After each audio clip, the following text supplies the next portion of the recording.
कीजिए प्रभु त्रिभुवन में शांति कीजिए प्रभु त्रिभुवन में शांति कीजिए प्रभु त्रिभुवन में।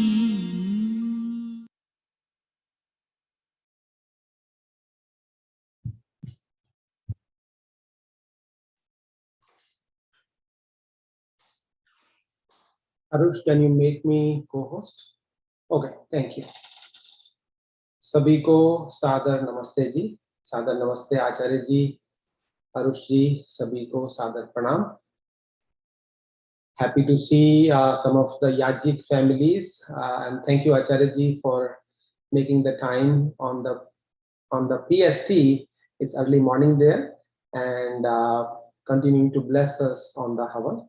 As you know, Acharya ji is in California for a month, and he has made sure that he is present to bless us while I do the Havan on the Sabha's behalf. I welcome all the Agnihotris, all the Yajiks. I see Rajesh Khosla ji, Vinay ji, our family, Acharya ji, and Sahajpal family. Let us bring our focus to the Agnihotra. Have all kinds of pure thoughts within our heart and mind. Try to stay away from any kind of multitasking, any eating, drinking, remaining off the video and doing multiple activities during this time of Agnihotra. We request everyone to pray, everyone to wish great things in their lives, everyone to feel the inspiration inside, to follow the righteous path, to follow the path of the Yajya, Yajyamay Jivan Jeene ki Ichha hum kare. Aye, we will start with the Om chanting. Just before that, one request. In case my internet is unstable, Arush, you all can continue leading the mantra chanting and I will rejoin. There is some issue with my internet too. Also, Acharya Rishabh ji was to join to do the Havan, but he had an emergency and he had to go somewhere. So he had asked me to do the Havan and he will join us for the Pravachan. Chaliye. Now let's do 3 times Om chanting. Deep breathe in. Om.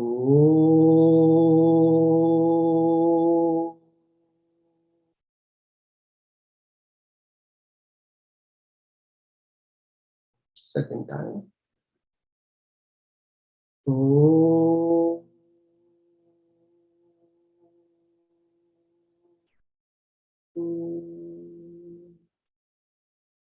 Third time.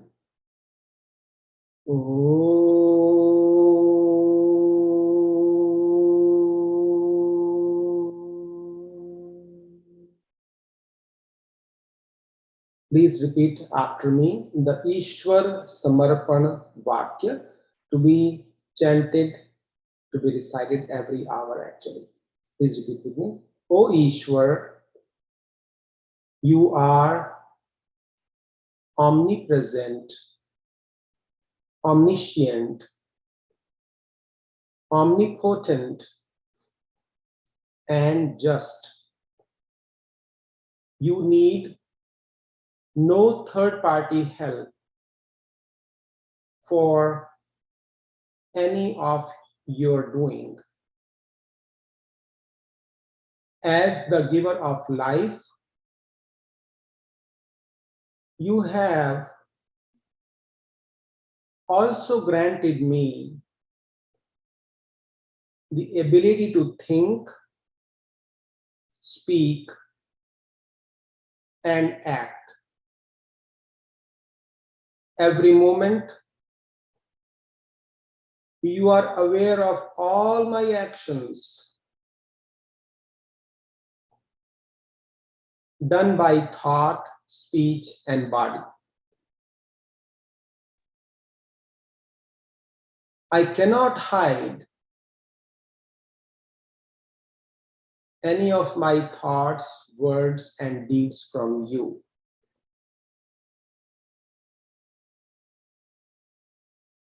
Grace me, O Ishwar, with a mindful intellect, so that I may always feel your watchful presence. Hence, I shall refrain from evil deeds and the resulting pains and sufferings, and attain happiness and peace. Gayatri Mantra. Om Bhurbhuvah Swaha Tatsaviturvarenyam Bhargo Devasya Dhimahi Dhiyo Yo Nah Prachodayat. तूने हमें उत्पन्न किया, पालन कर रहा है तू, तुझसे ही पाते प्राण हम, दुखियों के कष्ट हरता तू, तेरा महान तेज है, छाया हुआ सभी स्थान, सृष्टि की वस्तु वस्तु में तू हो रहा है विद्यमान, तेरा ही धरते ध्यान हम, मांगते तेरी दया, ईश्वर हमारी बुद्धि को श्रेष्ठ मार्ग पर चला, दाता हमारी बुद्धि को श्रेष्ठ मार्ग पर चला। ओम भूर्भुवः स्वाहा तत्सवितुर्वरेण्यं भर्गो देवस्य धीमहि धियो यो नः प्रचोदयात्। अथेश्वर स्तुति प्रार्थनोपासना मंत्रा है। We'll say stuti, praise of Ishwar. We will contemplate, we will feel his communion with us. We will also pray to him to keep us on the righteous path, for him to continue bless us towards the righteous path. Om Vishwani Deva Savitarduritani Parasubha Yadbhadram Tanna Asubha.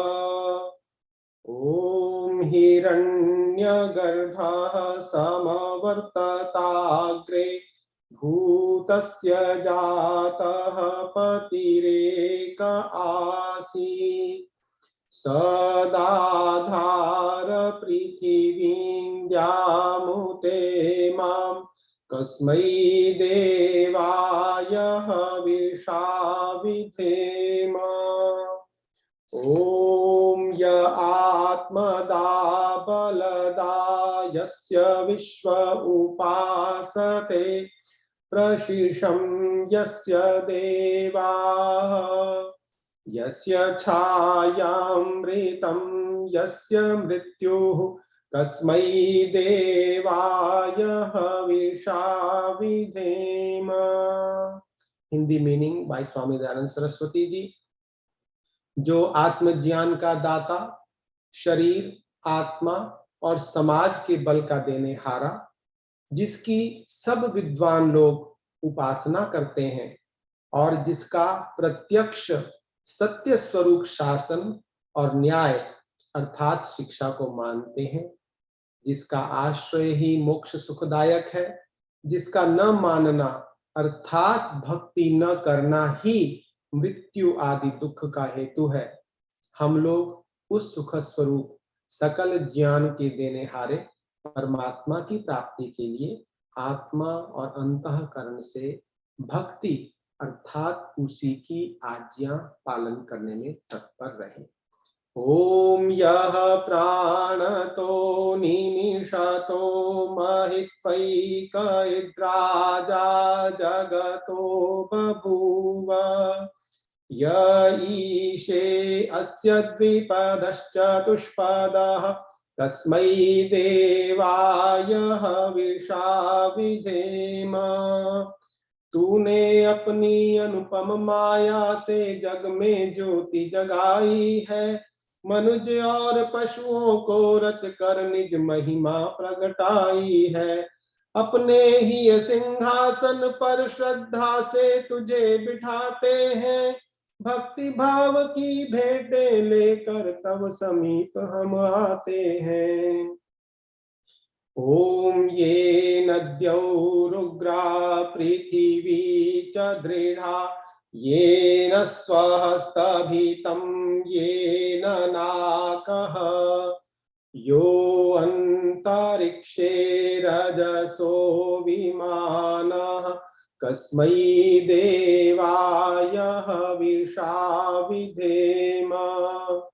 ओम प्रजापते न त्वदेतान्यो विश्वा जातानि परिता बभूव यत्कामास्ते जुहुमस्तन्नो अस्तु वयं स्याम पतयोरयीणाम्।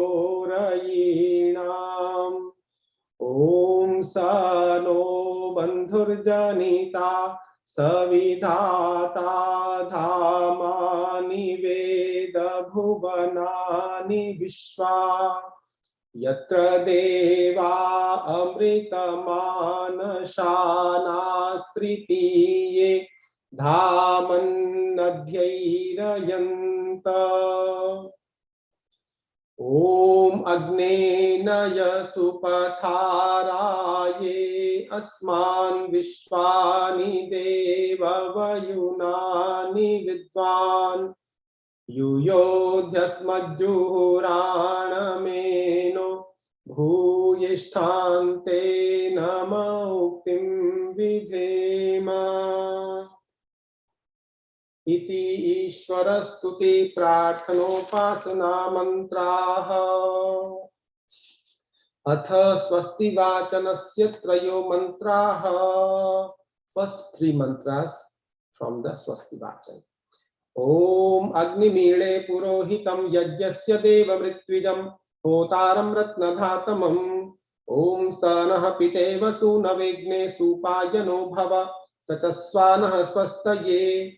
ओम स्वस्ति no मिमीतामश्विना भगः स्वस्ति देव्यदितिर्नर्वणः स्वस्ति पूषा असुरो दधातुनः स्वस्ति द्यावा पृथिवी सुचेतुना।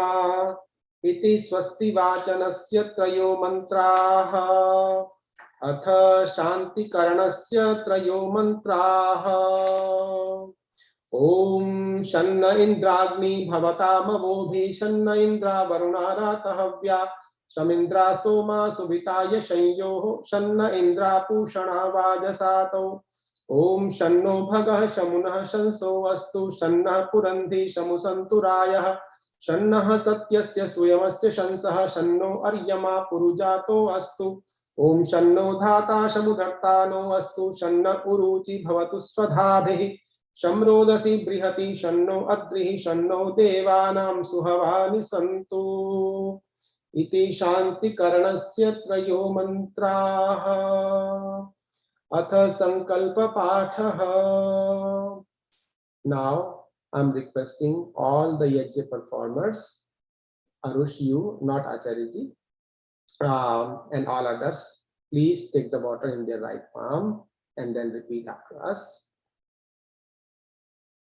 Om avasoh sadane Sida.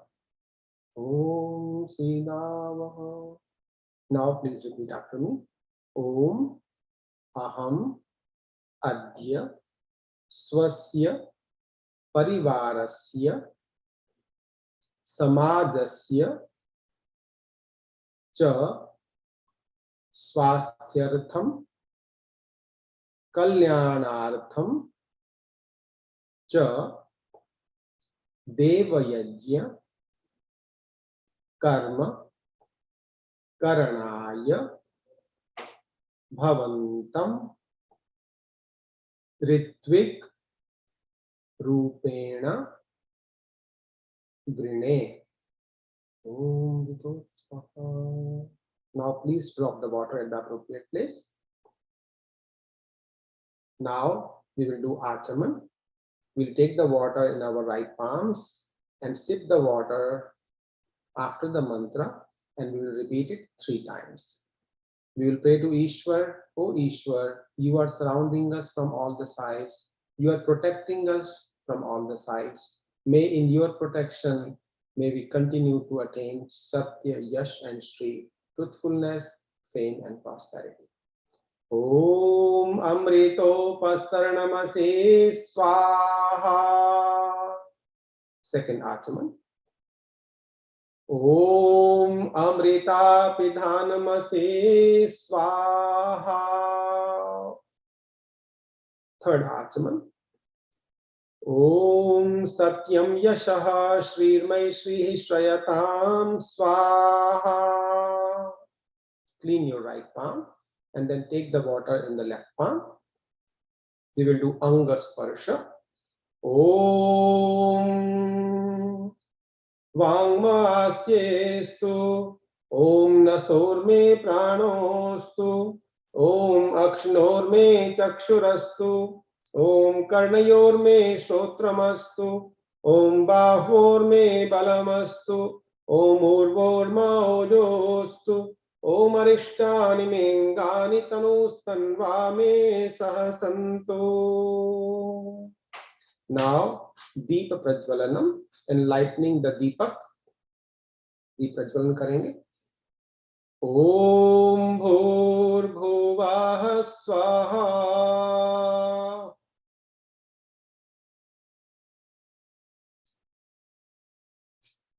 Now, Agnyadhanam. We will enlighten the fire in the Havan Kund. We'll take the Agni from Deepak, put it into the Yajna Kunda after the mantra. Om Bhur Bhuvah Svardyauriva Bhumna Prithivi Bavarimna Tasyaste Prithivi Deva Yajani Pristhegni Mannada Mannadyayatadhe. Please put the Agni into the Havan Kunda. After this, we will join our hands, close our eyes, pray to Ishwar that may our all true wishes, true endeavors come true with our Purushartha. Om Udbudhya Swagne Pratijagrihi Tvamishta Purte Sangsrije Thamayancha Asmin Sadhaste Adhyuttarasmin Vishve Deva Yajamanascha Sidata. Now, Samidhanan, 3 Samidha offerings. Om Ayanta Idma Atma Jata Vedaste Nedhyasva Vardhasva Chetha Vardhaya Chasman Prajaya Pashubhir Brahma Varchase Nanadyena Samedhaya Swaha Idam Agnaye Jata Vedase Dannamama. All of us are to say Swaha regardless if we are participating or performing the yajna or not. And also we say Idam Namama. And whenever we say Idam Namama, the thought of detachment that this is not mine, I'm just the user of what all we got, is what is to be in our top of our head. Om Samidhagnim Duvasya Tagritair Bodhayata Tithim Asmin Havya Juhotana Swaha Idam Agni Dannama. Om Susamidhaya Shotishe Gritam Tivram Juhotana Agnaye Jata Vedase Swaha Idam Agnaye Jata Vedase Dannamama. ॐ तन्त्वा समिद्भिरङ्गिरो घृतेन वर्धयामसि बृहच्छोचाय वेष्ठ्य स्वाहा इदमग्नये अंगिरसे दन्नमम. Now 5 ghee offerings. Om Ayanta Atma Jata Vedaste Nedhyasva Vardhasva Chedha Vardhaya Chasman Prajaya Pashubhir Brahma Varchase Nanadyena Samedhaya Swaha Idam Jata Vedase Dannamama. Om Ayanta जातवेदस्ते नेध्यस्व वर्धस्व चेद्ध वर्धय चास्मान् प्रजया पशुभिर्ब्रह्म वर्चसे नान्नाद्येन समेधय स्वाहा इदमग्नये जातवेदसे दन्नमम. ओम अयन्तात्मा जातवेदस्तेने यस्वर्धस्व चेद्ध वर्धय चास्मान् प्रजया पशुभिर्ब्रह्म वर्चसे नान्नाद्येन समेधय स्वाहा इदमग्नये जातवेदसे दन्नमम. ओम अयन्त इद्मा आत्मा जातवेदस्तेनेध्यस्व वर्धस्व चेद्ध वर्धय चास्मान् प्रजया पशुभिर्ब्रह्म वर्चसे नान्नाद्येन समेधय स्वाहा इदमग्नये जातवेदसे दन्नमम. ओम अयन्त इद्मा आत्मा जातवेदस्तेने यस्वर्धस्व चेद्ध वर्धय चास्मान् प्रजया पशुभिर्ब्रह्म वर्चसे नान्नाद्येन समेधय स्वाहा इदमग्नये जातवेदसे दन्नमम. Jal Prokshanam. We will sprinkle the water first in east, then west, then north, and then all around the Havan Kund. After the mantra, we will sprinkle first in the east direction.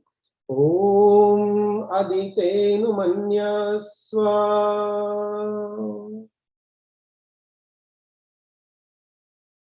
Now in west. Om Anumatenu Manyaswa. Then in north. Om Saraswatyanu Manyaswa. Now starting from the northeast direction, we will circle around the Havan Kund clockwise direction. After the mantra. Om Deva Savitah Prasuvayajyam Prasuvayajyavatim Bhagaya Divyo Gandharvaha Ketapuhu Ketanna Punatu Vachaspatirvacham Naha Swadatu.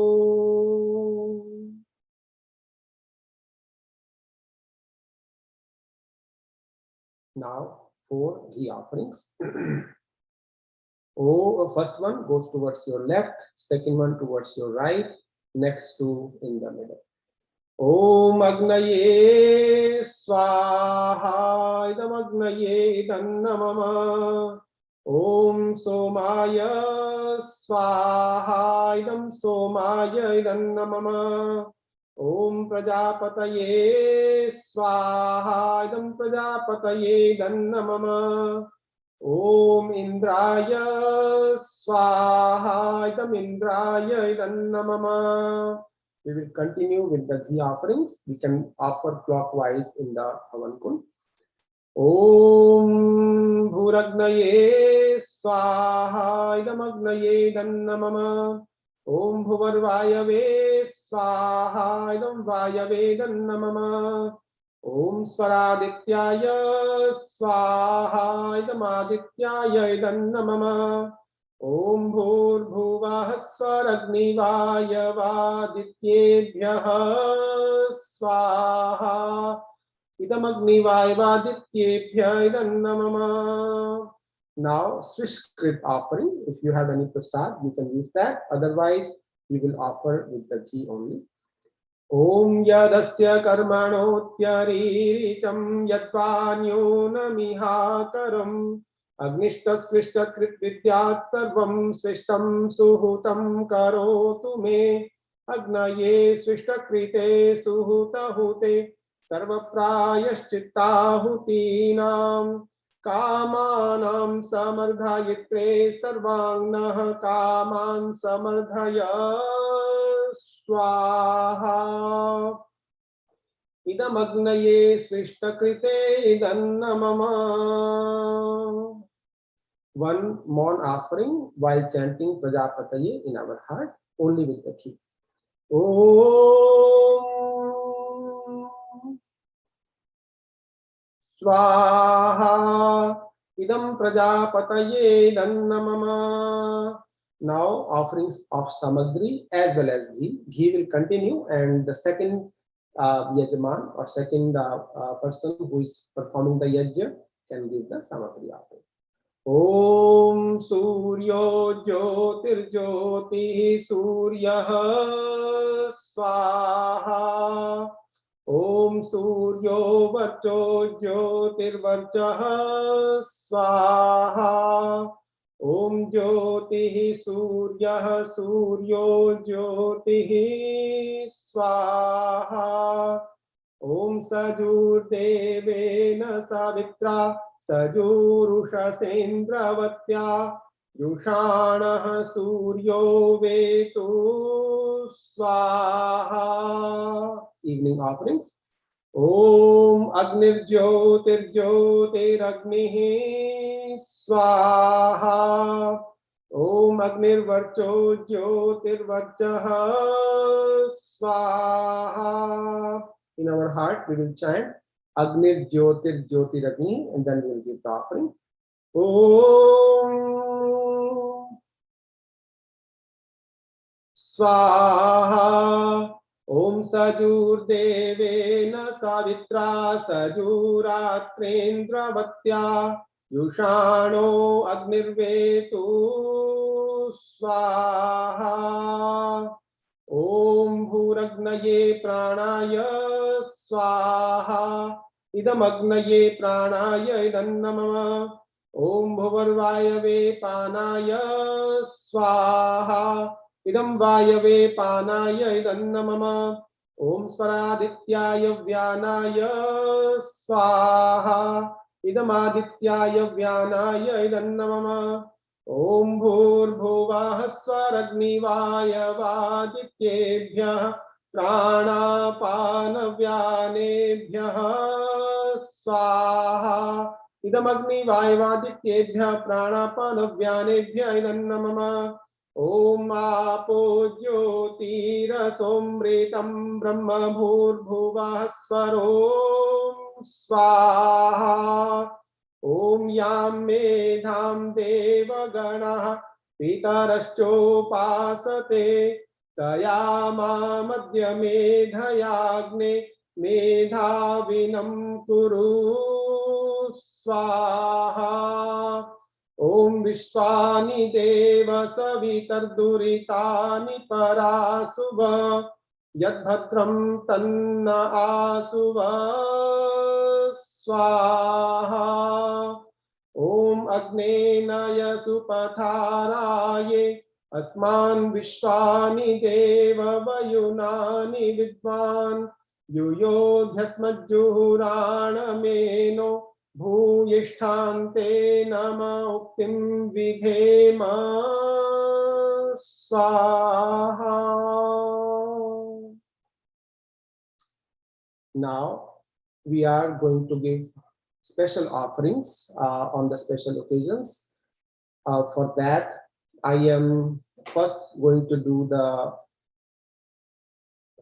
wedding anniversary Vaivahik Varshagant Vishesh prayers and offerings. Srimati Rani ji and Shri Ashok Marwaha ji, they have their wedding anniversary in the past couple of days.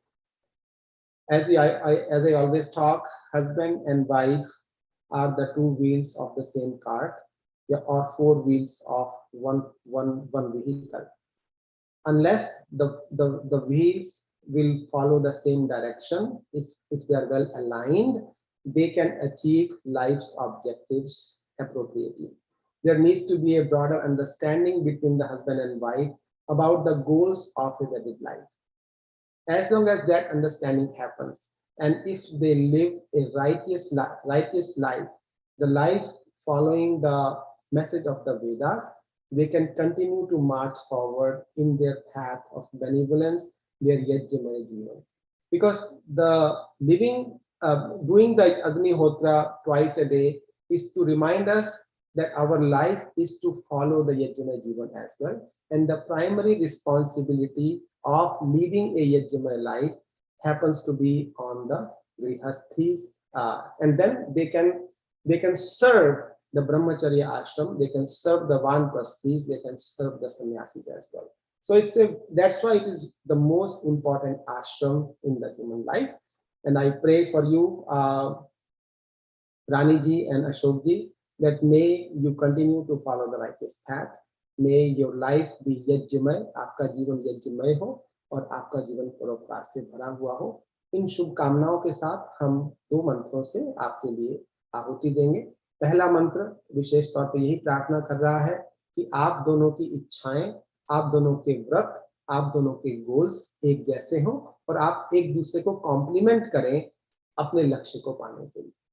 ओम मम व्रते ते हृदयं दधामि, मम चित्तमनुचित्तं ते अस्तु, मम वाचमेकमनाजुषस्व, प्रजापतिष्वा नियुनक्तु मह्यं स्वाहा.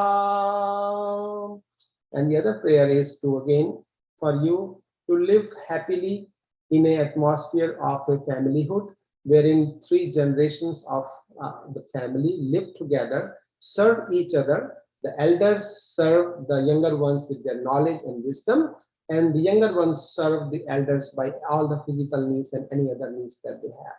So it should be a complementary family, and that's what Rig Veda is talking about. Oh, husband and wife, remain here itself. Do not separate. Attain your full ages while playing with your children and grandchildren. Be happy in your own home.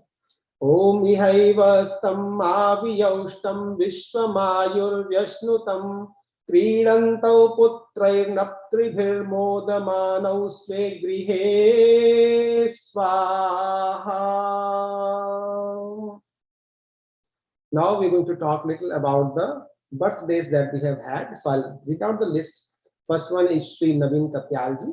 Then Sri Satyapal Khera ji, who is one of the very senior members of Arya Samaj in the DC area. His was few days back. Then many of our kids and youth. Ritvik Mishra, who is son of Acharya ji and Snehaji Mishra from Atlanta. Arush, one of my favorite kids and one of the big support to all our activities. Of course, he's in the background. Today you can see him, but he's always helping very humbly and very cooperatively. Nirgun, son of Shri Bhuvnesh ji and Smitaji Khosla. Srimati Rohina Gandhi ji, that she is daughter of Sushma Gandhi ji and Om Gandhi ji, who are the regular attendees of APSA programs. Then Maya and Dylan, they are grandchildren of Sushma Gandhi ji and Om Gandhi ji. So these are the special birthdays celebrations that we are going to do. Our special wishes, special prayers for them. So first, let's chant a mantra, praying for their long life, happy life. May every body part of them continue to function in the right direction, doing the righteous actions, the righteous duties, and then I'll talk a little bit about that, about the birthday. Om Tachakshurdeva Hitam Purastat Chukramucharat Pashyema Sharadaha Shatam Jivema Sharadaha Shatam Srinuyama Sharadaha Shatam Prabhavama Sharadaha Shatamadina Syama Sharadaha Shatam Bhuyascha Sharadaha Shatat Swaha. One more mantra. May the 5 elements, the vital air, the nourishing earth, the food digesting energy, the juice-giving water, and the balance-maintaining entity make my body healthy and strong. May I be blessed to live 100 years in the company of my kith and king in wealth and prosperity. Om ma sinchantu marutah sampuषा sambrihaspatiः sammayamagniः sinchatu prajaya cha dhanena cha dirghamayuः krinotu me swaha. Now for all these wonderful kids who are going to be Kul Deepak, right? And of course uska jo female side of the translation ho jayega, I think Kul Deepika or Kul Deepti. Acharya ji can correct me.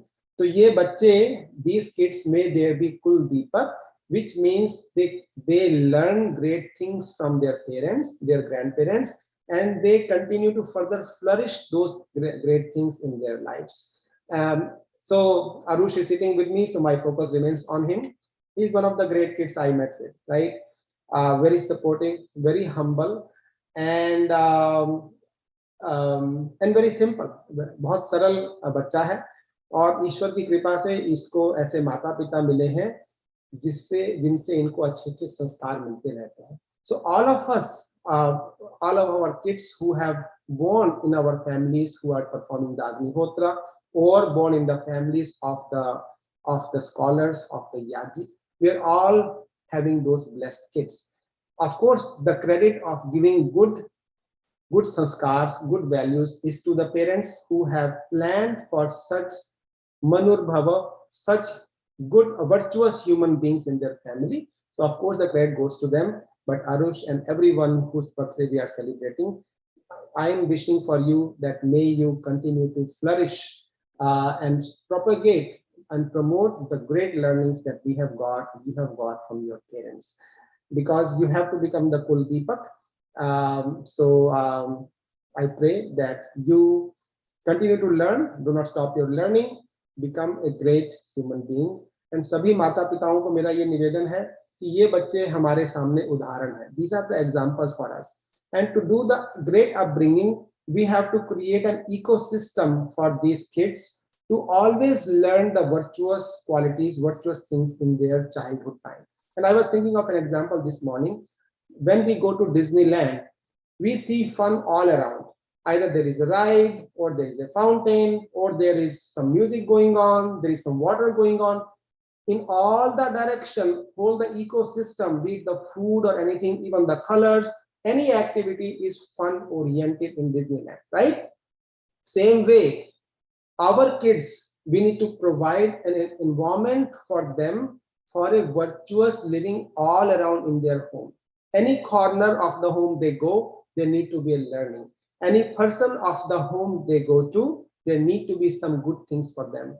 The virtuousness and the qualities in the kids do not happen only in one day. It's a collective responsibility of all the elders in the family to create an environment of virtuousness around them, wherein every moment, every corner of the home, they have something to learn about. And if we can take that to us, parents, grandparents, we can give a lot to the society by upbringing the great children. So remembering all those parents whose birthday is today, and if those parents are there there today, I'm requesting all of them to put their hands on their sons or daughters' shoulder or head as a blessing and आशीर्वाद. उनको आशीर्वाद देते हुए हम एक offering दे देंगे बच्चों के लिए, ताकि उनका जीवन बहुत अच्छा हो, कर्मशील जीवन हो, अच्छे कर्म करने वाला जीवन हो, ताकि वो अपने माता पिता का, कुल का नाम रोशन कर सके. ओम कुर्वन्ने वेह कर्माणि जिजीविषेच्छतं समाः एवं त्वयि नान्यथेतोऽस्ति न कर्म लिप्यते नरे स्वाहा. चलिए, now wishing the best again to all the birthday celebrating people and the people who had their wedding anniversaries. We wish them the best. And now we will take the Agnihotra to the conclusion. 3 times Gayatri Mantra, and then we'll do the Punahuti. ॐ भूर्भुवः स्वः तत्सवितुर्वरेण्यं भर्गो देवस्य धीमहि धियो यो नः प्रचोदयात् स्वाहा। ॐ भूर्भुवः स्वः तत्सवितुर्वरेण्यं भर्गो देवस्य धीमहि धियो यो नः प्रचोदयात् स्वाहा। ॐ भूर्भुवः स्वः तत्सवितुर्वरेण्यं भर्गो देवस्य धीमहि धियो यो नः प्रचोदयात् स्वाहा। Now पूर्णाहुति। ॐ सर्वं वै पूर्णं स्वाहा।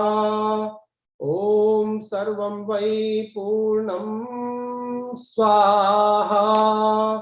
ॐ सर्वं वै पूर्णं स्वाहा। Please close your eyes and join hands. सर्वश्रेष्ठ इस यज्ञ कर्म से पूर्ण स्वस्ति सबकी होवे। यज्ञ रूप इस पूत कर्म से पूर्ण कामना सबकी होवे। यज्ञ रूप इस ज्ञान कर्म से जलवायु की शुद्धि होवे। यज्ञ रूप इस ज्ञान कर्म से इस जीवन में सिद्धि होवे। शुद्ध भाव से स्वाहा कहकर अग्नि रूप को अर्पित करते, सकल ज्ञान उत्तम श्रद्धा से प्रभु चरणों में सब कुछ धरते, प्रभु चरणों में सब कुछ धरते। यज्ञ प्रार्थना। पूजनीय प्रभो हमारे भाव उज्ज्वल कीजिए, छोड़ देवे छल कपट को मानसिक बल दीजिए। वेद की बोले ऋचाएं सत्य को धारण करें, हर्ष में हो मग्न सारे शोक सागर से तरें। अश्वमेधादिक रचाएं यज्ञ पर उपकार को, धर्म मर्यादा चला कर लाभ दे संसार को। नित्य श्रद्धा भक्ति से यज्ञादि हम करते रहें, रोग पीड़ित विश्व के संताप सब हरते रहें। भावना मिट जाए मन से पाप अत्याचार की, कामनाएं पूर्ण होवें यज्ञ से नर नार की। लाभकारी हो हवन हर जीवधारी के लिए, वायु जल सर्वत्र हो शुभ गंध को धारण किए। स्वार्थ भाव मिटे हमारा प्रेम पथ विस्तार हो, इदन्न मम का सार्थक प्रत्येक में व्यवहार हो। प्रेम रस में मग्न होकर वंदना हम कर रहे, नाथ करुणा रूप करुणा आपकी सब पर रहे। पूजनीय प्रभो हमारे भाव उज्ज्वल कीजिए, छोड़ देवे छल कपट को मानसिक बल दीजिए, प्रभु आत्मिक बल दीजिए। त्वमेव माता च पिता त्वमेव, त्वमेव बन्धुश्च सखा त्वमेव, त्वमेव विद्या द्रविणं त्वमेव त्वमेव सर्वं मम देव देव त्वमेव सर्वं मम देव देव। इन सभी बच्चों के लिए जो जिनका जन्मदिन हमने आज मनाया, जिसके लिए विशेष प्रार्थनाएं की, आशीर्वाद दिया, उनके लिए एक भजन की 2 लाइनें मैं निश्चित रूप से गाना चाहूँगा। ये सभी बच्चे ऐसे हैं जिन पर समाज को बहुत आशाएं हैं। ईश्वर की कृपा से उनका जीवन सफल हो, उनके लक्ष्य अच्छे हो और पूर्ण हो। इसमें ये कुल दीपक बोला है, तो उसमें जो उसका फीमेल वर्जन है वो हम अपने आप उसमें प्रिज्यूम कर लेंगे। इस कुल का यह दीपक प्यारा बालक आयुष्मान हो, तेजस्वी वर्चस्वी निर्भय सर्वोत्तम विद्वान हो, सर्वोत्तम विद्वान हो। इस कुल का यह दीपक प्यारा बालक आयुष्मान हो, तेजस्वी वर्चस्वी निर्भय सर्वोत्तम विद्वान हो, सर्वोत्तम विद्वान हो। बने सुमन सा कोमल सुंदर दानी बनकर दान करे, दुष्टों से ना डरे कभी यह श्रेष्ठों का सम्मान करे। बने सुमन सा कोमल सुंदर दानी बनकर दान करे, दुष्टों से ना डरे कभी यह श्रेष्ठों का सम्मान करे। मानव धर्म समझ कर चलने वाला चतुर सुजान हो, तेजस्वी वर्चस्वी निर्भय सर्वोत्तम विद्वान हो, सर्वोत्तम विद्वान हो। इस कुल का यह दीपक प्यारा बालक आयुष्मान हो, तेजस्वी वर्चस्वी निर्भय सर्वोत्तम विद्वान हो, सर्वोत्तम विद्वान हो। Now let us all give आशीर्वाद to all the yajmans, all the people with the special occasions today. तो हम लोग सभी लोग अपने हाथ ऐसे उठा लेंगे और जो यजमान है वो अपने हाथ जोड़ेंगे। आचार्य जी का हाथ उठा रहेगा, हाथ आचार्य जी आशीर्वाद देंगे। तो सभी यजमान लोग मेरे साथ बोलेंगे, ओम अत्र देवाः स्वस्ति no ब्रुवन्तु। Now we all will speak. हम सभी लोग बोलेंगे और जो यजमान है जिनके हाथ जुड़े हुए हैं वो नहीं बोलेंगे। Please repeat after me. ओम सत्याः सन्तु यजमानानां कामाः। ओम सफलाः सन्तु यजमानानां कामाः। ओम पूर्णाः सन्तु यजमानानां कामाः। ओ परमपिता परमेश्वर, may by your grace all the wishes of the Yajman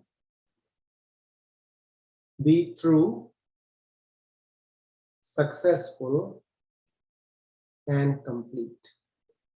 Om Dhruvasi Dhruvoyam Yajamanosminnayatane Prajaya Pashubhirbhuyaः घृतेन द्यावा पृथ्वी पूर्येथाम इंद्रस्य छदिरसि विश्वजनस्य छाया।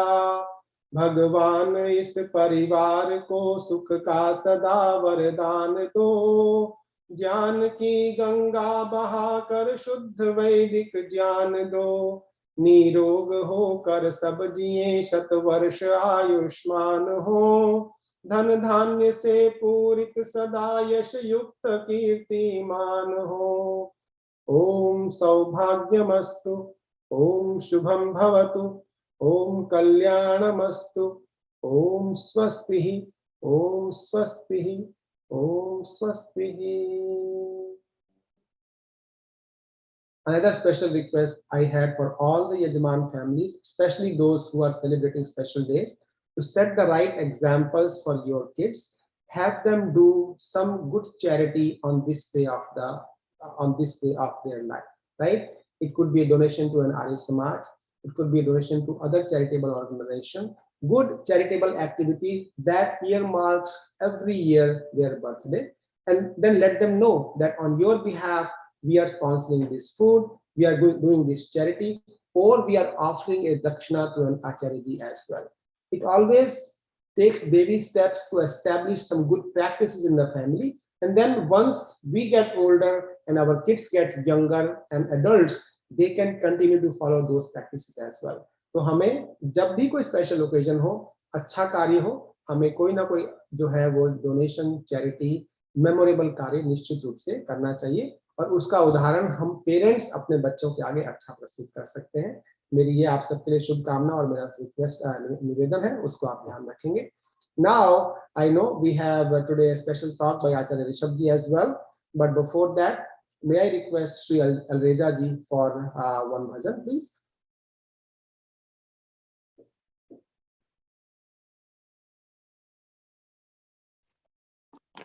Can you hear me? Ji, we can.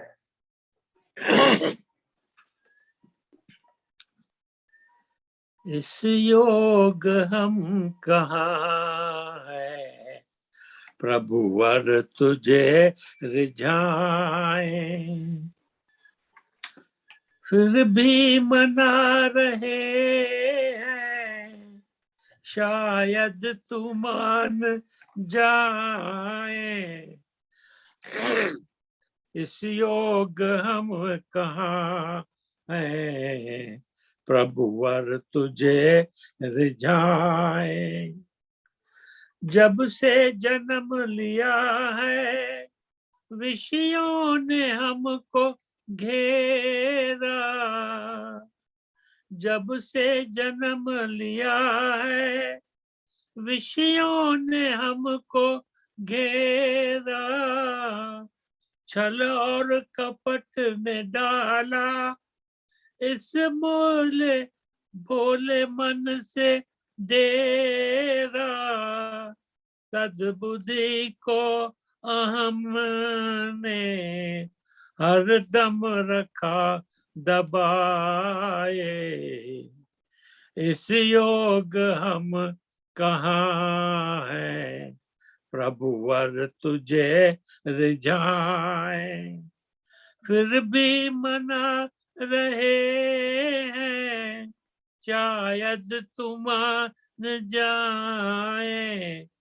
इस योग हम कहाँ है, प्रभुवर तुझे रिझाए। निश्चय ही हम पतित हैं, लोभी है स्वार्थी है। निश्चय ही हम पतित हैं, लोभी है स्वार्थी है। तेरा ध्यान जब लगाए, माया पुकारती है। सुख भोगने की इच्छा कभी तृप्त हो न पाए। इस योग हम कहाँ है, प्रभुवर तुझे रिझाए। फिर भी मना रहे हैं, शायद तुम न जाए। इस योग हम कहाँ है, प्रभुवर तुझे रिझाए। जग में जहाँ भी देखा, बस एक ही चलन है। जग में जहाँ भी देखा, बस एक ही चलन है। एक दूसरे के सुख में खुद को बड़ी जलन है। कर्मों काले का चौका कोई समझ न पाए। इस योग हम कहाँ है, प्रभुवर तुझे रिझाए। इस योग हम कहाँ है, प्रभुवर तुझे रजाए। जब कुछ न कर सके तो तेरी शरण में आए। जब कुछ न कर सके तो तेरी शरण में आए। अपराध मानते हैं, झेलेंगे सब सजाएं। अपराध मानते हैं, झेलेंगे सब सजाएं। अब ज्ञान हमको दे दे, कुछ और हम न चाहें। अब ज्ञान हमको दे दे, कुछ और हम न चाहें। इस योग हम कहाँ है, प्रभुवर तुझे रिझाए। फिर भी मना रहे हैं, शायद तुम न जाए। इस योग हम कहाँ है, प्रभुवर तुझे रिझाए। इस योग हम कहाँ है, प्रभुवर तुझे रिझाए। हरि ओम। Many thanks, Adarniya Alreza ji, for the melodious devotional bhajan that you have sung for everyone. We wish you all the best. We wish you continued good health and a long life. So we continue to be blessed with your melodious bhajans. Thank you. We have Thank you. one bhajan today. Couple of announcements before I invite Acharya ji for his talk today. As you know, the virtual Mahasammelan for this year is going to be starting on 26th September and leading into, so 4 days will be a Ved Prachar week, wherein in the evening we are going to have some important sessions every day for 2 hours. Sessions will be led by the question answer sessions, and then on Friday, Saturday, Sunday, we will have our normal Sammelan as we always do. So Friday is 30th of September and 1st and 2nd October. So my request to all is to please save the date. That's one. Do register. Registration is open and the link has been sent out in the WhatsApp group. And third, please do inform other friends and family as well. Our effort is to make this Sammelan memorable as well and bring new speakers and scholars to enlighten us. So that's my humble request to all of you. The other thing is that if at all you're not, any of you is not getting the Navaran Times, our 2 monthly magazine, please let us know. If you have change of address, please let us know that as well. Third thing is that if you want to sing any bhajans on any of the Saturdays, if you can message us separately, we can schedule you for the bhajan on a given Saturday. So as long as we know that you are willing to sing and you are going to be available on that Saturday, then we can have you present the bhajan as well. Without further delay, I'm having privilege to introduce Acharya Rishabh ji, who he's a preacher, Dharmacharya at Arya Samaj Paschim Bihar, Delhi, and he has been enlightening us with his very simplified thoughts on the principles of Arya Samaj. He has covered 2 principles so far, first and second. I am presuming that he's going to start with the 3rd principle of Arya Samaj today to enlighten us. I'm inviting Acharya Rishabh ji for the talk for today. Just a question, can you hear me well? Is the voice clear to all of you? Can someone confirm? मेरी आवाज ठीक आ रही है सभी को? जी विष्णु जी, ठीक आ रही है। अच्छी बात। आचार्य जी, मैं आपको अनम्यूट करता हूँ, आचार्य ऋषभ जी, एंड प्लीज आप शुरू करेंगे। अगर आवाज का कोई चैलेंज होगा तो मैं सूचित करूंगा। ठीक जी।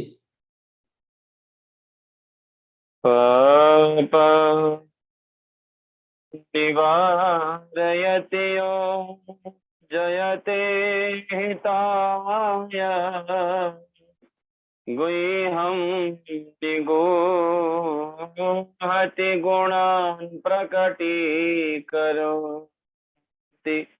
आपद्गतं च न जहाति ददाति काले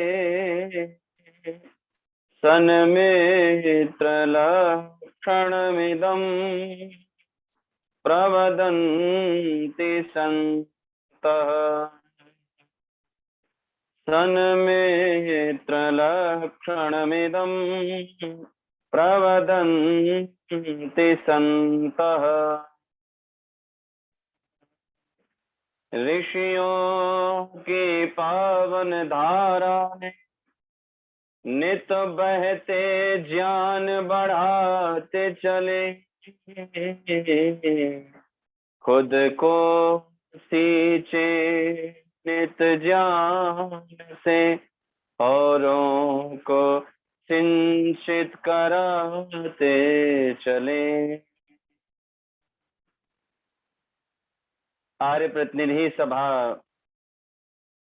अमेरिका के सुयोग्य प्रधान श्रद्धेय भुवनेश जी और जिनका स्नेह, जिनका समर्पण और जिनका त्याग निरंतर हम सभी को उद्वेलित करता है, सुयोग्य महामंत्री जी श्रद्धेय विश्रुत जी और सभी धर्म प्रेमी सज्जनों, सभी आर्य बंधुओं, मातृशक्ति, प्रिंसिपल ऑफ आर्य समाज, इस सीरीज के माध्यम से निरंतर हम आर्य समाज के नियमों का अपने मन और मस्तिष्क में प्रेरित कर रहे हैं।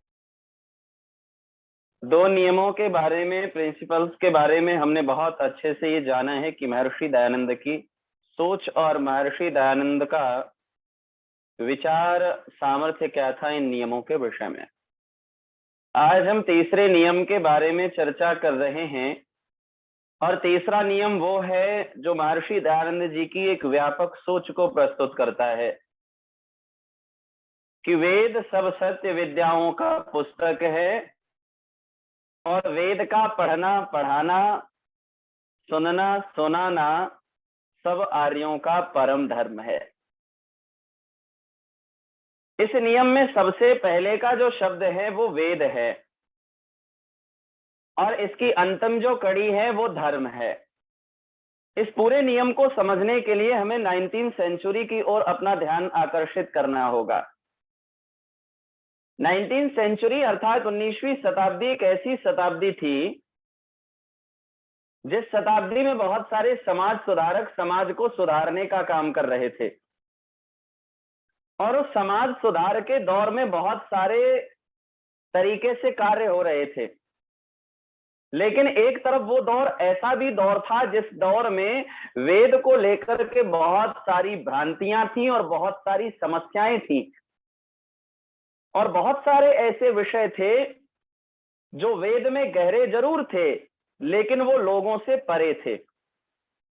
जहां अनेक अनेक प्रकार से अलग अलग समाज सुधारक समाज को सुधारने का काम कर रहे थे, वहीं महर्षि दयानंद रूपी एक ऐसी शक्ति समाज को निखारने के लिए आगे बढ़ रही थी जिसमें महर्षि दयानंद सरस्वती जी ने तब कहा था कि वेदों की ओर लौटो। और इस शब्द को समझने से हमें ये नियम बहुत अच्छे से समझ में आ जाएगा कि महर्षि दयानंद का वो उद्घोष और उस उद्घोष के माध्यम से इस पूरे नियम को जोड़कर यदि हम देखेंगे तो इस नियम का सार हमें बहुत अच्छे से समझ में आएगा।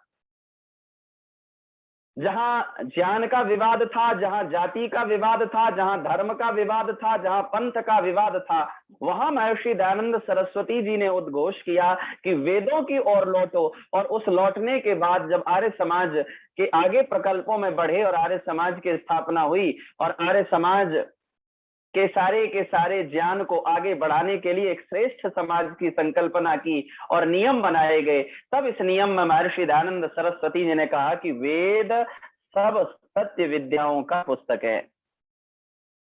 संसार में ये बहुत ज्यादा आवश्यक होता है कि आप ऐसे पुस्तक का चुनाव करें जो पुस्तक आपको सत्य के रूप में मार्गदर्शित करे।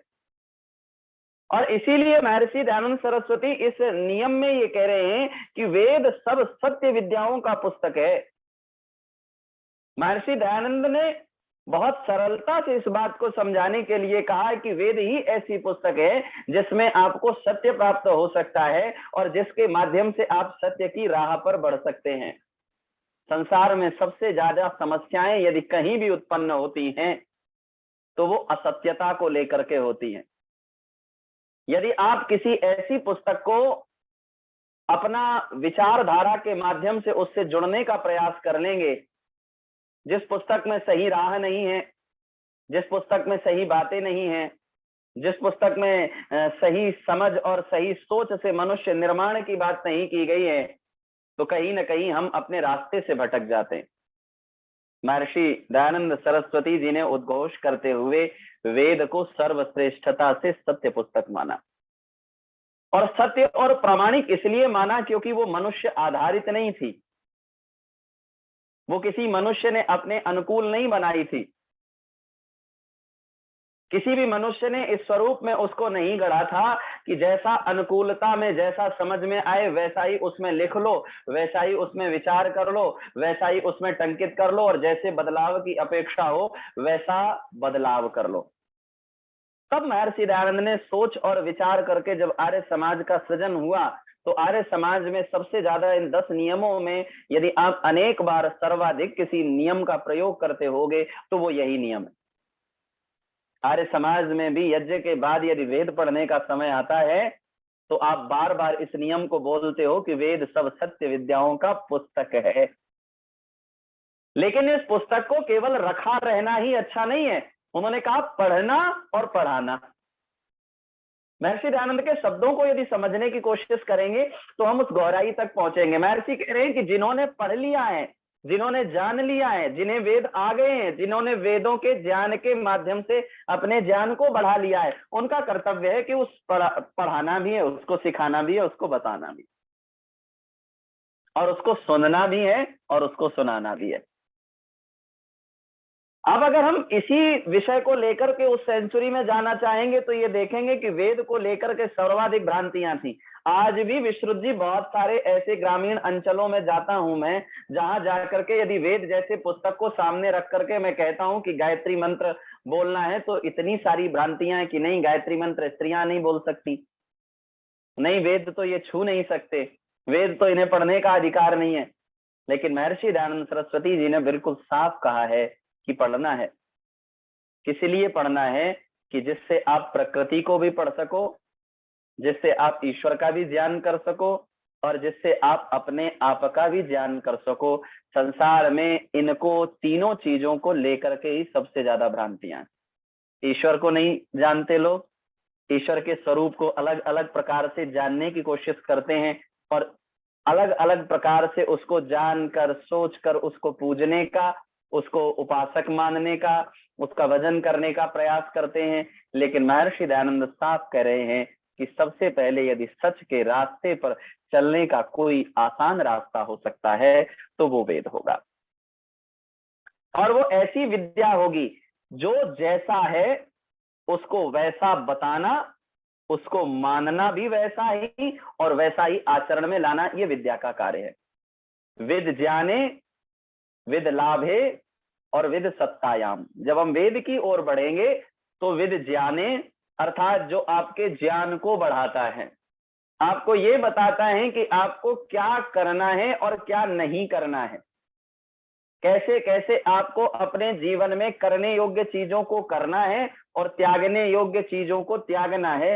ये ज्ञान यदि कोई बताने वाला सही तरीके से ग्रंथ है तो वह वेद है, और जिसमें किसी एक जाति विशेष की बात नहीं की जाती, जिसमें किसी पंथ विशेष की बात नहीं की जाती, जिसमें किसी धर्म विशेष की बात नहीं की जाती, जिसमें मानव मात्र के कल्याण की बात की जाती है।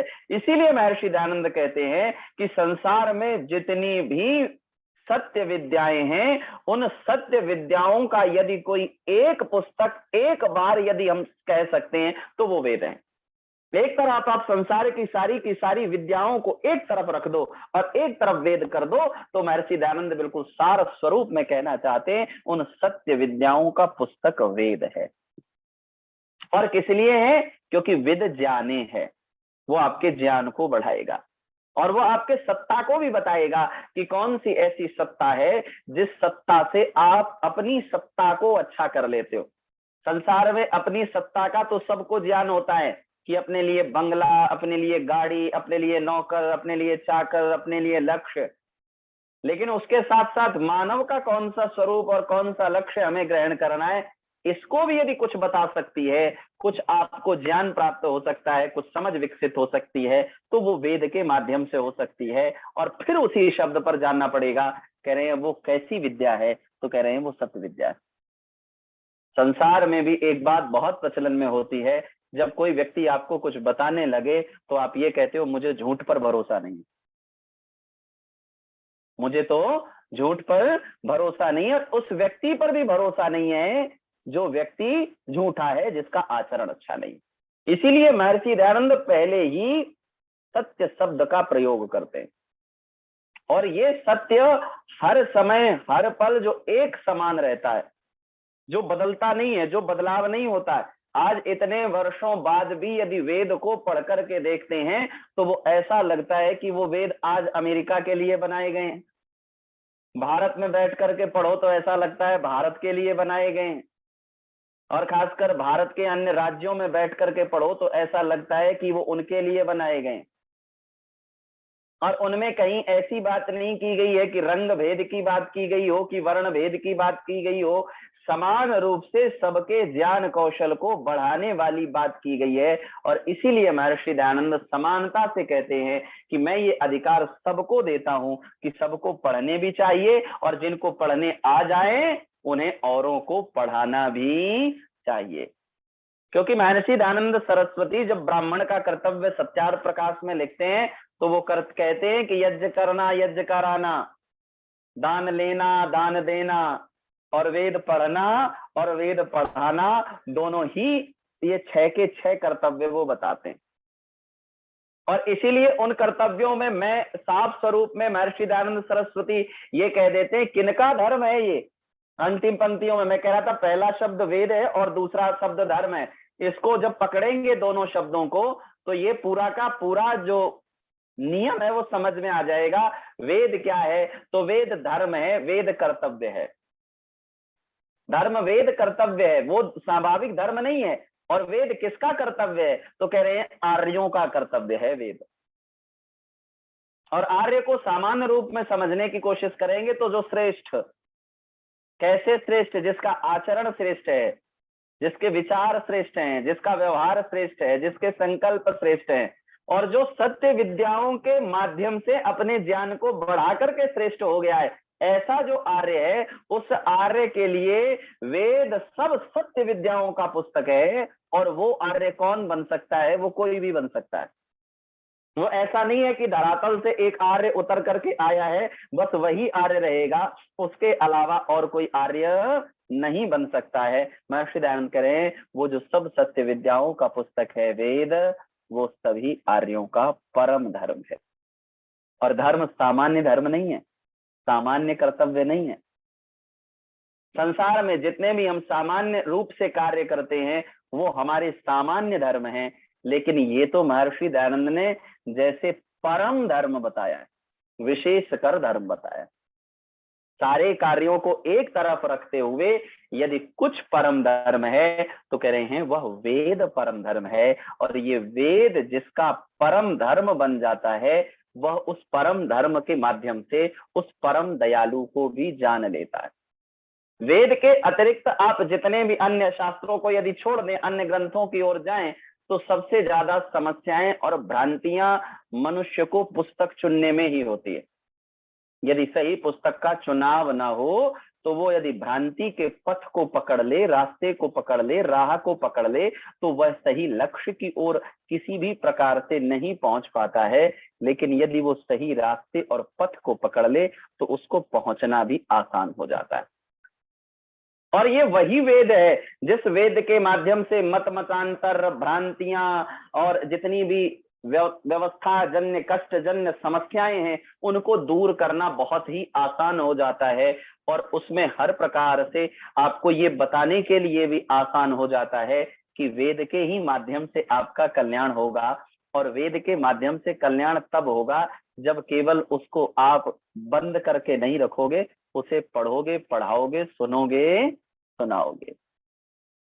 कई बार ऐसा होता है कि हम घरों में जाते हैं और घरों में जाने के बाद एक जगह पुस्तकालय में कुछ पुस्तक रखी होती हैं और वो व्यक्ति मुझसे कहता है, आचार्य जी आज आप आए हो, आज आपने कुछ बातें की हैं, मैं ऐसा दादाजी के साथ बैठ करके करता था, मेरे दादाजी ऐसा करते थे, अब मुझे तो समय नहीं है। देखो ये वेद भी रखे हैं, तब से हमने इनको खोला नहीं है, तब से हमने इनको देखा नहीं है, हमें पहुंचने का समय भी नहीं मिला है, हमें खोलने का समय भी नहीं मिला है, लेकिन ऐसा वो करते थे, इनको वो पढ़ते भी थे, इनको वो देखते भी थे और इनकी शिक्षाओं को हमें बताते थे, लेकिन हमें ये अवसर मिला नहीं। अनेक अनेक बार ऐसा होता है, आप लोग भी ये देखते होंगे कि कोई बच्चा ये कहता हुआ आपसे स्वयं को प्रेरित कर रहा है, या वो स्वयं के मन में जो उसके अवचेतन में पड़ा हुआ है, कह रहा है कि मेरे दादाजी ऐसे वेद पढ़ते थे, ऐसे मुझे सिखाते थे।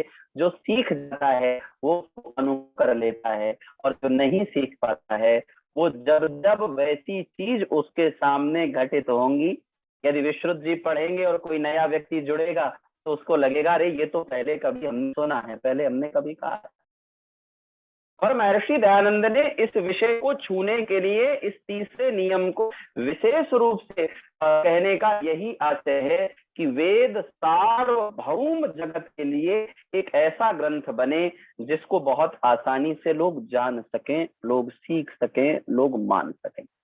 क्योंकि वेद किसी मानव मात्र की रचना नहीं है, एक ऐसा अपौरुषेय ग्रंथ है जिसमें हर प्रकार की बातें बड़ी सरलता से की गई, और सारी की सारी समस्याओं का जो जड़ है वो असत्य विद्याएं हैं। और संसार में बहुत सारे लोग, जगत का बहुतायत हिस्सा उन असत्य विद्याओं की ही वजह से ढेर सारे कष्टों में समाहित है। आर्यों को स्वयं पर ये गर्व भी होना चाहिए कि वेद जैसा पावन ग्रंथ पढ़ने का अवसर प्राप्त हुआ है, और अवसर प्राप्त ही नहीं हुआ है, औरों को पढ़ाने का भी अवसर प्राप्त हुआ है। यहाँ ऐसा नहीं है कि केवल एक ही व्यक्ति जिसने पढ़ लिया है बस उसी को अधिकार है। जिसने अगर थोड़ा सा जान लिया है, सीख लिया है और उसके अंतर मन में ज्ञान आप्लावित हो गया है, तो वो औरों को भी उस ज्ञान के माध्यम से सिखा सकता है, बता सकता है, क्योंकि ये समानता का अधिकार भी महर्षि दयानंद ने दिया है। ऐसा नहीं है कि केवल एक जगह सीमित छोड़ा। और ये जो सत्य विद्याओं वाली जो पुस्तक है, इस सत्य विद्याओं का पुस्तक के लिए महर्षि दयानंद ने साफ कह दिया कि ये सब आर्यों का परम धर्म। कोई एक आर्य बन जाए, कोई एक श्रेष्ठ बन जाए, कोई एक संकल्पित हो जाए, ऐसा नहीं है। कह रहे हैं जो सब आर्य हैं, जो अपने आप को श्रेष्ठ मानते हैं। आर्य का आशय केवल यही नहीं है कि जो घर से निकल करके और आर्य समाज की चार दीवारी तक आ गया, केवल वही आर्य हो गया। जिसके अंतर मन में भी उत्तम संस्कारों की लव है, जो इन पुस्तकों को पढ़ना चाहता है, जानना चाहता है, कह रहे हैं वह जो श्रेष्ठ आर्य व्यक्ति है, उसका ये प्रथम और परम कर्तव्य है कि वेद जैसी सत्य विद्या का ग्रहण करे, और उस विद्या को ग्रहण करने के बाद स्वयं भी सच का रास्ता अपनाए।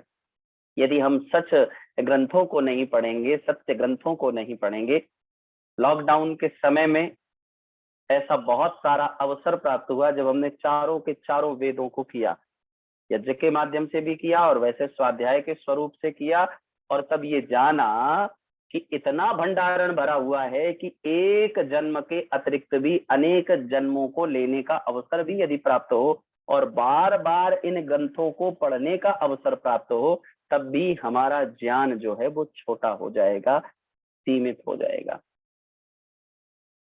और आज का जो समय है, आज का जो माहौल है, आज का जो वातावरण है, जिस वातावरण में हम चारों ओर तकनीकी के माध्यम से चीजों को देखते हैं, तकनीकी के माध्यम से चीजों को जानते हैं, और खासकर बहुत सारे विषय को लेकर के हमारे मन में ये होता है कि इसको हम कैसे करें, उन सारे रास्तों का समाधान यदि किसी के पास है तो वो वेद के पास है। इसीलिए महर्षि दयानंद ने वो उद्घोष किया था कि वेदों की ओर लौटो, और उस उद्घोष के साथ साथ ये भी कहा था कि वेदों को समानता के रूप में सबको पढ़ाना है, चाहे वो स्त्री हो, चाहे वो पुरुष हो, और चाहे वो अन्य समाजों से आने वाले किसी भी प्रकार से लोग हों, जो सुशिक्षित लोग हैं उनको वेदों को पढ़ना भी है, पढ़ाना भी है, सुनना भी है, सुनाना भी है।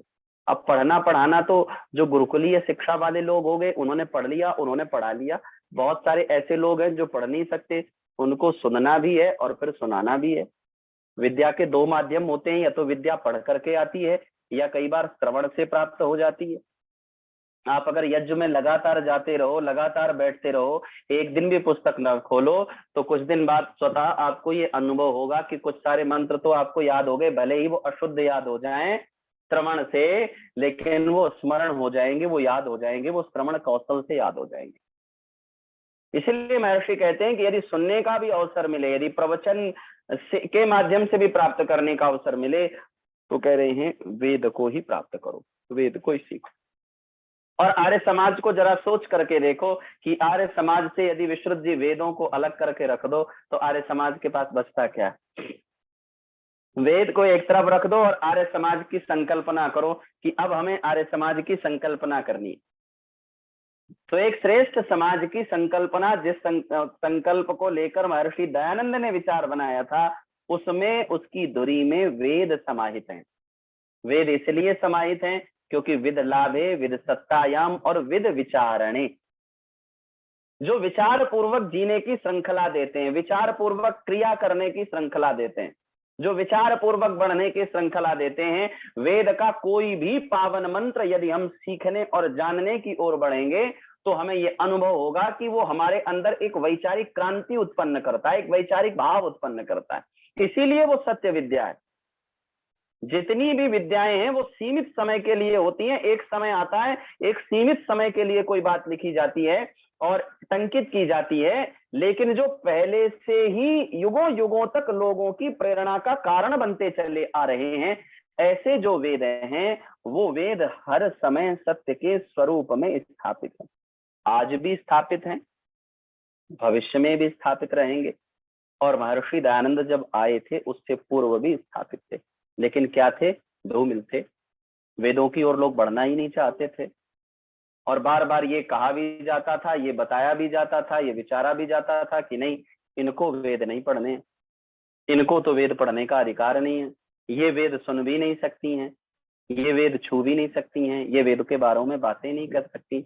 इसलिए मान लो महर्षि दयानंद ये उद्घोष करते हुए कहते हैं कि हे आर्यों, यदि वास्तविक स्वरूप में अपने जीवन का कल्याण करना है और श्रेष्ठ संकल्पना को पूरा करना है, तो वेद को पढ़ने को, पढ़ाने को, सुनने को, सुनाने को अपना परम धर्म मान लो, परम कर्तव्य मान लो। और तभी यदि इसको परम कर्तव्य मानोगे तभी आपका कल्याण होगा। अन्यथा यदि इसको अपना परम कर्तव्य नहीं मानोगे, सामान्य कर्तव्य मानोगे, तो सामान्य कर्तव्य से काम नहीं चलेगा। जैसे किसी व्यक्ति से ये कह दिया जाए कि आपको ये तो सारे कार्य करने हैं, लेकिन ये इन कार्यों में ये आपके लिए परम करणीय है, आवश्यक स्वरूप में करना है। इसीलिए महर्षि दयानंद पहले दो नियमों में कह रहे हैं कि सब सत्य विद्या और जो पदार्थ विद्या से जाने जाते हैं, उन सब का आदि मूल परमेश्वर है। तो ईश्वर की बात कर दी। अब उसी सत्य विद्या को देखो, पहले से इस तीसरे को जोड़ करके देखो कि जितनी सत्य विद्याएं हैं, उन सत्य विद्या और जो पदार्थ विद्या से जाने जाते हैं, उन सबका आदि मूल परमेश्वर है। अब प्रश्न ये हो सकता था कि फिर दूसरे में बता दिया परमेश्वर के बाद कि ईश्वर सच्चिदानंद स्वरूप है, निराकार है, सर्वशक्तिमान है, आदि आदि है। अब फिर प्रश्न ये उठ सकता था कि सत्य विद्या तो आपने बता दी, लेकिन वो सत्य विद्या है कौन सी? कौन सी ऐसी सत्य विद्या है कि जिस सत्य विद्या को पढ़ें, और जिस सत्य विद्या को पढ़कर के, मैंने पहले नियम में भी ये बात छेड़ी थी कि कौन सी ऐसी सत्य विद्या है कि जिस सत्य विद्या को पढ़ करके हम उस आदिमूल परमेश्वर के विशालतम स्वरूप का ध्यान कर सके। तो अब तीसरे मंत्र में कह दिया, वेद सब सत्य विद्याओं का पुस्तक। पहले सत्य विद्या बता दी और अब तीसरे में कह दिया कि वेद सब सत्य विद्याओं का पुस्तक है, उसका पढ़ना पढ़ाना, उसका सुनना सुनाना सब आर्यों का, श्रेष्ठ मनुष्यों का परम धर्म है, सामान्य धर्म नहीं। सामान्य धर्म है भोजन करना, सामान्य धर्म है चलना, सोना, जगना, उठना, बैठना, बोलना, करना, ये सामान्य धर्म है। और ये सामान्यतः सब करते हैं, बिना कहे करते हैं। इसमें किसी को कुछ बताने और कहने की आवश्यकता नहीं पड़ती है। लेकिन विशेष में भी परम जो धर्म है, जो परम कर्तव्य है, जिसके लिए इस संसार के ऐश्वर्य को, सही स्वरूप को जानने की शक्ति प्राप्त हो सकता है, कह रहे हैं वो है वेद का पढ़ना, वेद का सुनना और वेद का सुनना। और जो ऐसी सत्य विद्या है, जिस सत्य विद्या के माध्यम से और संसार के स्वरूप का ज्ञान हो सकता है, उस ईश्वर के स्वरूप का ज्ञान हो सकता है, जो सब सत्य विद्याओं का आदि मूल है। और उस आदि मूल के लिए कौन सी सत्य विद्या को पढ़ना है, तो महर्षि दयानंद सरस्वती जी ने कह दिया कि वेद को पढ़ना है। वेद के अतिरिक्त जो विद्याएं हैं, उन विद्याओं के माध्यम से आपको सत्य विद्या का अनुभव नहीं होगा, उस पदार्थ का ज्ञान नहीं होगा, उस मूल का ज्ञान नहीं होगा, उस शक्ति का ज्ञान नहीं होगा, जिस शक्ति का ज्ञान सारे ज्ञान से विशेष है और श्रेष्ठ है।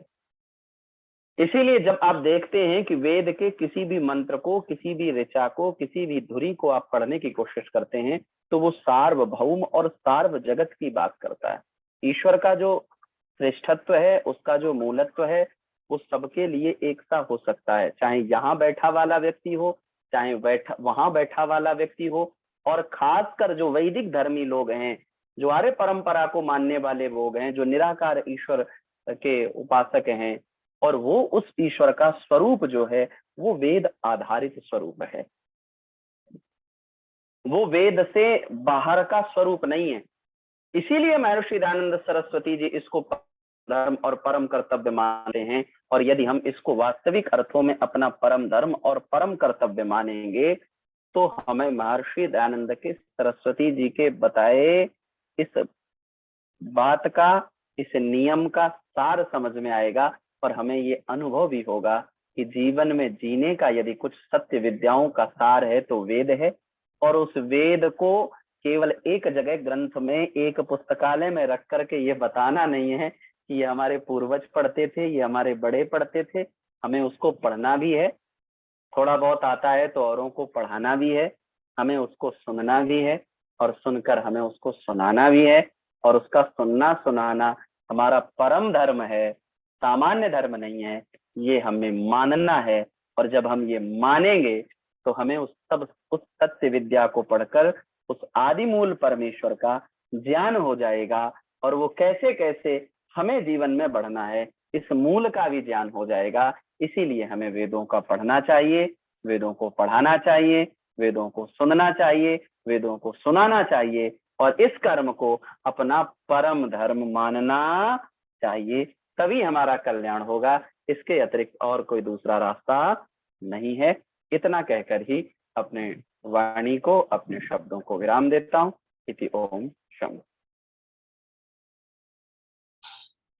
Many thanks, Acharya ji, for again one more time simplifying the niyam for us and making it more understandable by all of us. The niyam, the third principle in English, is the Vedas are scriptures of the true knowledge. It is the duty of all Arya to read them, teach them, hear them being read, and recite them to others. That's what is the gist of, that's the real text of this niyam. What Acharya is trying to signify or emphasize upon, that of course in the modern world, Maharishi Dayananda Saraswati ji was the rishi or the yogi who brought the focus back on the Vedas. He gave the slogan back to the Vedas.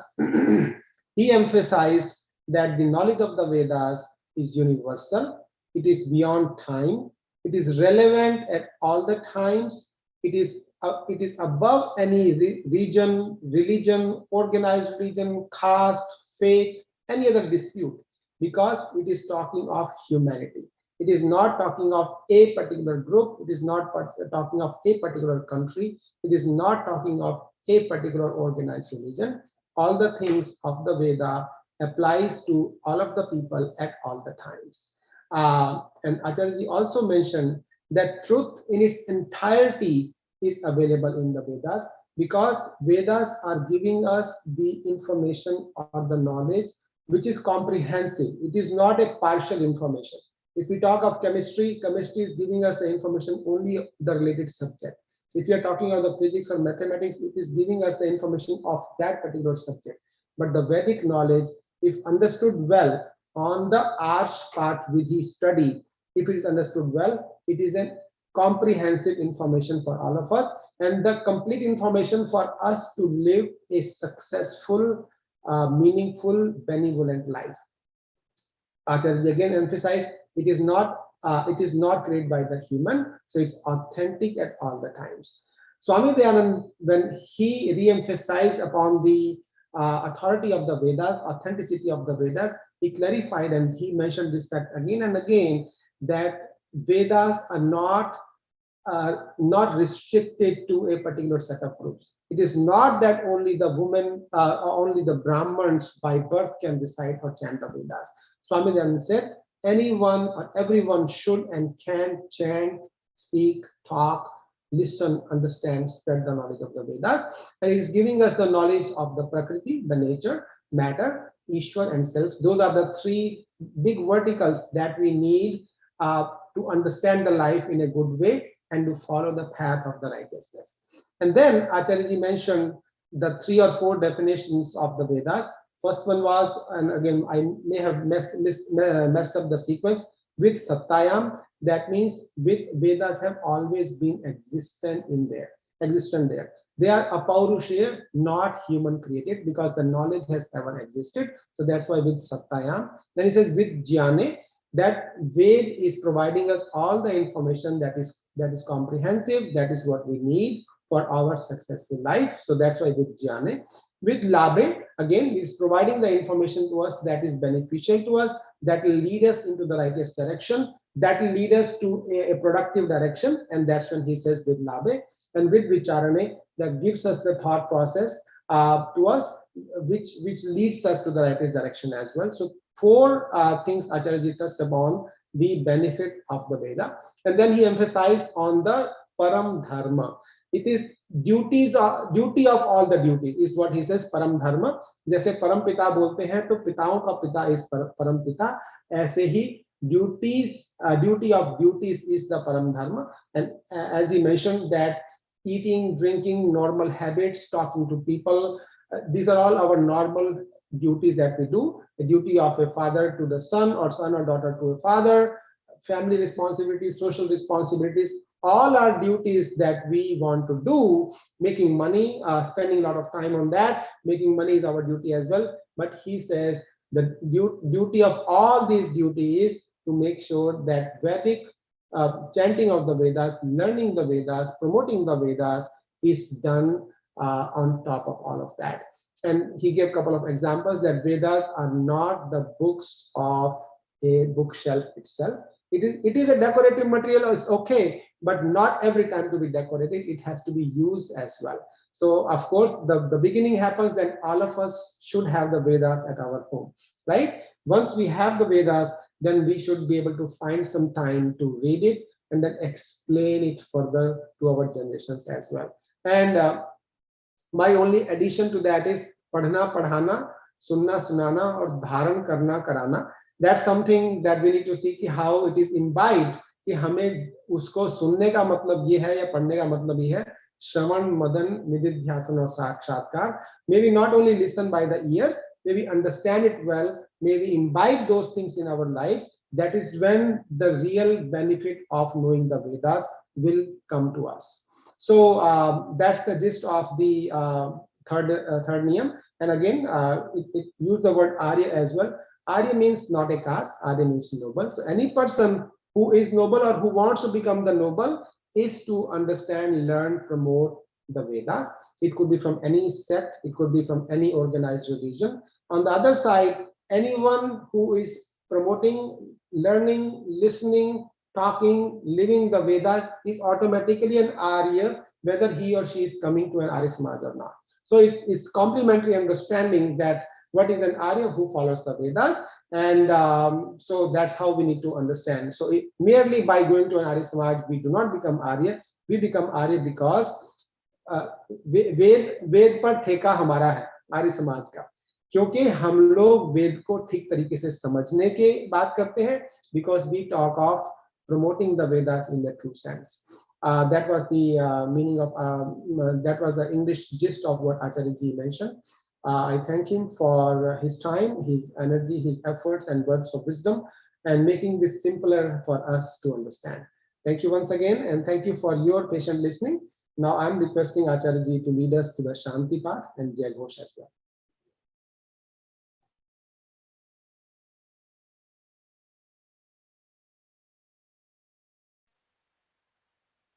सीधे सहज होकर बैठेंगे शांति पाठ। ओ शांति अंतरिक्षं शांति पृथिवी शांति शांति शांति वनस्पतय शांतिर्विश्वे देवा शांतिर्ब्रह्म शांति सर्व शांति शांतिरेव शांति सामा शांतिरेधि। ओम शांति शांति शांति। जो बोले सो अभय। धर्म की जय। महर्षि स्वामी देव दयानंद जी की जय। गुरुवर ब्रजानंद जी की जय। मर्यादा पुरुषोत्तम श्री रामचंद्र जी की जय। योगीराज श्री कृष्णचंद्र जी की जय। देश पर बलिदान होने वाले वीर वीरांगनाओं की जय। भारत माता की जय।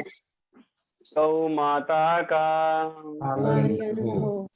आर्य समाज अमर वेद की ज्योति जलती रहे। ओम का झंडा ऊंचा रहे। हमारा उद्घोष कणवंतो विश्वमार्यम वैदिक प्रणवध्वनि।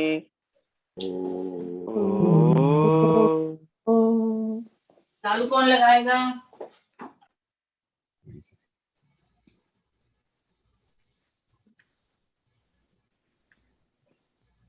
वैदिक अभिवादन सभी को सादर नमस्ते। नमस्ते। रहें सदा हंसते हंसते, प्रभु चलाए सदा वेद के रस्ते। Thank you. बहुत बहुत शुभकामनाएं। शुभ रात्रि।